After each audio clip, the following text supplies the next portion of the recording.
So we're in Nice in the south of France at Digital Transformation World. I'm here with Mounir from MYCOM OSI. Mounir, good to see you again. Hi, Ray. So a lot of talk here and throughout the industry about the advent of digital services and of course 5G. What are the requirements from communications service providers to be able to monetize those services? Well, this is a central question. Right now, most of the service providers we're working on have this ambition to become digital service providers and deliver digital services on top of 5G networks. So the key requirements is that one, the operators need to work with enterprises and they need to deliver services that they can, with a high degree of SLAs that they can monetize. So one is the capability to deliver real-time, on-demand digital services with very stringent SLAs that they need to sign up to. Second, which means that their whole operating model needs to move to real time, which is incompatible with the latency of a human factor. And the complexity of these services will mean that you need to have a much higher degree of automation, leading to the grail, which is the holy grail, which is the zero touch operation. Then they need to be a bit more predictive in the way that they do their operations.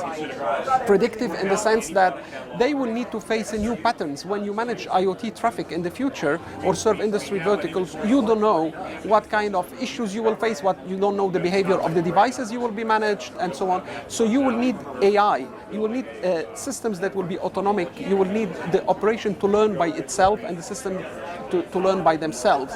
So these are some of the key capabilities that are required in order to really offer digital services on 5G networks and monetize them. Okay.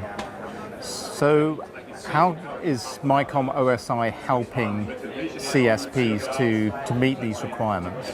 So what we deliver is the assurance, an integrated assurance, automation, and analytics capability, and we offer it out of the cloud. We call this the Assurance Cloud, and this plays a pivotal role, a fundamental role in enabling these objectives.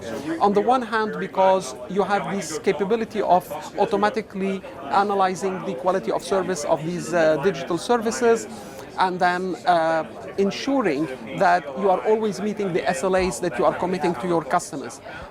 Second, it comes with a very, very high degree of automation, which means that the whole loop of analyzing data, like collecting data, analyzing them, identifying, for example, SLA breaches, issues, and then triggering the remediation actions, all of this loop is automated.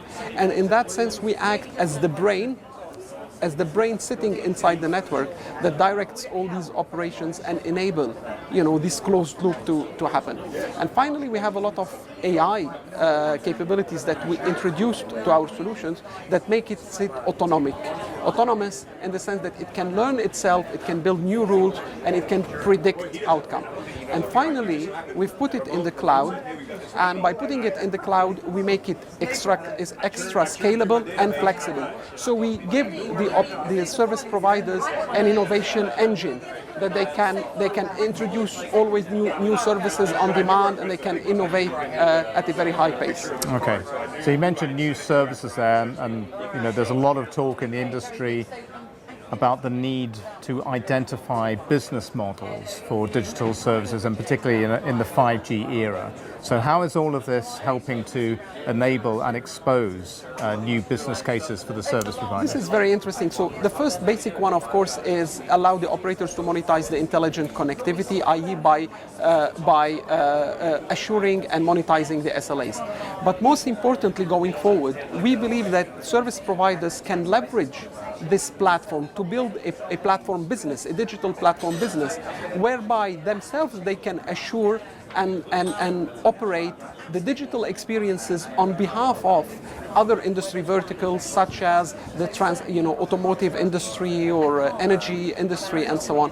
And these could be very, very innovative business models that can fuel their growth. Okay. So for a lot of communication service providers, they already have a vast array of operations and business support systems. And this looks like quite a transition for them culturally, but also technically. What does that journey look like for the average CSP, if there is such a thing? What kind of roadmap or journey they're going to go on? again, we hear right now a lot about a couple of cases where you have greenfield networks that will build out of the scratch where cloud native. The reality is for all the other operators, they have to deal with the legacy networks that they have, but they're still generating a lot of revenues going forward. So the idea is not to build a new silo. What they have to build is a unified platform that can manage both the legacy as well as the new, their latest and greatest, such as 5G. However, the application and the outcomes on top could be different. For example, you can do predictive AI on, for example, your 5G, but your SDH network would not provide the data that allow you to do that. But It doesn't mean that it has to be operated as a silo. So simplify. So the recipe for success is simplify. Cut the silos, break the silos, have the same platform that is managing both the legacy as well as the new technologies, but then have a blueprint, have a blueprint for your target function, target service assurance, apply it on your latest, and then as you retire the legacy technologies, you move to that to realize that I would say a final destination. Okay. Well, covered a lot of key topics there and a lot of the challenges that the CSPs are facing. So look forward to seeing as 5G comes on board and as digital services become more prevalent, how this all develops. Mounir, thank you very much. Thank you, Ray.